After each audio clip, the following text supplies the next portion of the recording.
প্রিয় দর্শক, আমাকে এখন একটি দোকানের সামনে দেখতে পাচ্ছেন এবং আমি গত 1 মাস আগে 100 টাকা আমি এই দোকান থেকে আমি বাকি করেছিলাম, কিন্তু সেই দোকানদার 120 টাকা আমার কাছে দাবি করে। সেই বিষয়ে আমরা আপনাদেরকে দেখাবো এবং সেই বিষয়ে আমি কথা বলবো দোকানদারের সাথে। চলেন। গত 1 মাস আগে আপনার কাছ থেকে সমুত আমি খেয়েছিলাম 100 টাকা, 120 টাকা। 120 টাকা। 20 টাকা কেন তো না পারলো? 20 টাকা ওই যে আপনার সাংবাদিক সে কি খেয়েছে? সে স্টার খেয়েছে 2টা।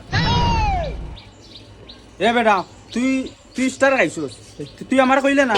ওর বেটা আমি খাইছি না আন্তাজি মাতের 20 টাকা খাইছে 2টা স্টার। আন্তাজি মাতের 2টা স্টার খাইছে, লেখা আছে। তুই স্টার খাইছিস, তুই আমার কইলে না? আমি খাইছি না তো এল মিছা মাত তুই মিছা মাত মাত। আরে লেখা আছে মিয়া, এই কই যে লেখা 20 আছে? টাকা, এ 20 টাকা পাওয়ার লাগে মিছা মাতের এই যে এখানে 120 টাকা লেখা আছে। তুই তো এমনি তো 20 টাকা লেগে দিতে পারো। না তারিখ আছে মিয়া, ও তারিখে খাইছে, সাক্ষী আছে। তুই আশা খাইছিস? এই যে না, সাক্ষী আমি আছে, খাইছি না। এই যে সাক্ষী আছে, আমি খাইছি এই না যে সাক্ষী আছে।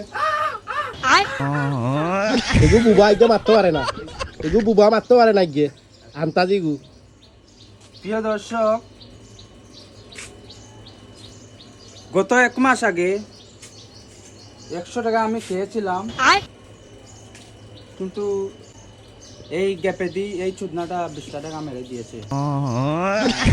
মানে 120 টাকা আমার